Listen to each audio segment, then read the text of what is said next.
What's up, everybody? We are back. John Della Rose here, the leading Hispanic voice in science fiction, coming back with the relaunched Supergirl from the early 2000s. This is Volume 2, Breaking the Chain, where Joe Kelly starts with the writing, and it shifts over to yet another creative team. They just can't keep their creative teams on here. Tony Bedard ends up with it, and it goes from Ian Churchill, who did the art of most of the first one, and with a couple fill-ins.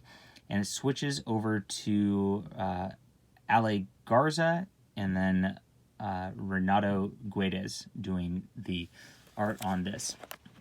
And this has a really different tone than the first volume. The beginning of this, you got the Ian Churchill art, of course, which is as the Cheesecake Girls, which he is what he's best at. And Supergirl's really this like James Bond style person infiltrating this thing. Very bizarre. Doesn't really fit the character. And then we get into this Power Boy shows up and kind of saves the day with her.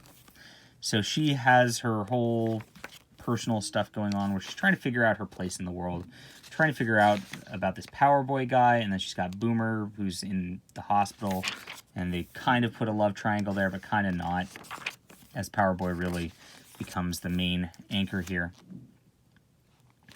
And this plot escalates where Supergirl really is kind of losing it and ends up having to fight Batgirl.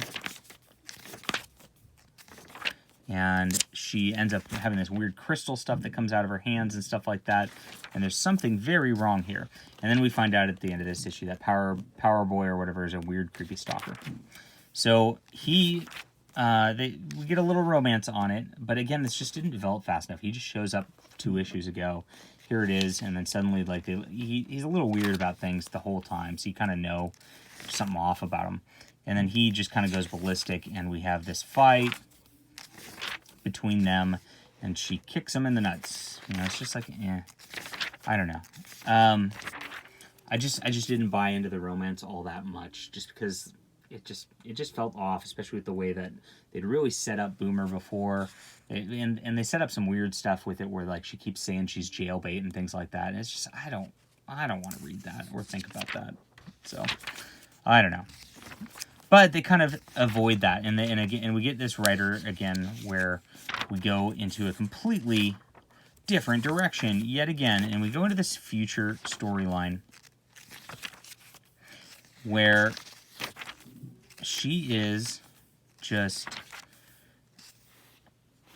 deals with this like whole Kryptonian thing where people show up who are like, I guess they're energy thingy beings or red kryptonite something, I don't know, it's kind of confusing, but they take over people and she has to kind of fight them off and save everybody. And this all has to do with the fact that she has been programmed kind of to kill Superman, and this whole new Supergirl shows up to fight her, and they do fight. As you see, the art really goes downhill from Ian Churchill's deal. This is not some of the best female forms to look at here, and they're very inconsistent across the rest of the book. But we have this whole deal where Supergirl ends up, you know, kind of evilish and fights herself, and then everybody teams up with her yet again, and we kind of make up for the end of the first volume, and then she apologizes to Clark, and everybody's happy again. So that's the end of like the first main arc. Very weird. We get a Christmas issue, which is just a total one-off thing. And this one was kind of cute, where she's actually trying to help some people out, and it doesn't work out so great. And then we get into... what do we get into here? The art changes. Art changes yet again, and I like this art better than the middle art. What was this issue? It's so not memorable, I already forgot what I read. Jeez. Supergirl has to fight this creature, and what happens here? Oh yeah, this is the Legion of Superheroes storyline. So the Legion comes back in time and lets them know that she was fighting with them in the future, or she knows that she learns that she fought with them in the future through but it was a repressed memory or something like that. And they all team up to fight this creature. And the Legion actually doesn't remember it because they're actually from further in the future, or further in the past than when she showed up in the future or something like that. So very weird things, but we were dealing with the Legion because the Legion got a relaunch around this time also. And then they added in Supergirl into that, which is Supergirl and the Legion of Superheroes for a time. And this all tied into Infinite Crisis. So you're supposed to read all of that and know what's going on. I do like this art here. I think it's pretty.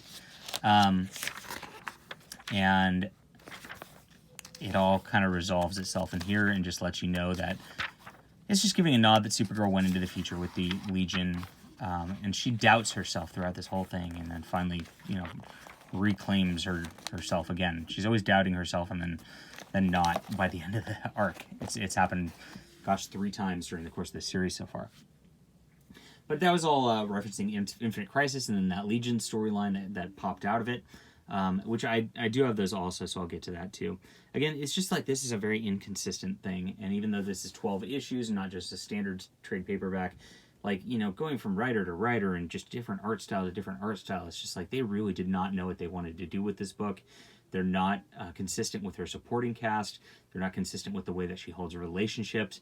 From one issue to the next, it could be something interesting, could be something not. For the Joe Kelly stuff at the beginning, I really just did not buy into that whole relationship and kind of that dark Supergirl storyline that was developing there, so I'm glad they got rid of that. But, what followed it up with Legion, that storyline was pretty fun, but as I kind of pointed out just by my own lack of memories of the details of the story, it was a pretty forgettable story to read also. So, art's going okay, storyline's starting to go a little bit better, but this is just not really the best outing of a relaunch of a book. I wish they would have had a better editorial direction that was a bit more consistent. I guess you got to know what you're doing before you actually start writing a comic book and selling a monthly comic book, and actually have a plan. That's helpful.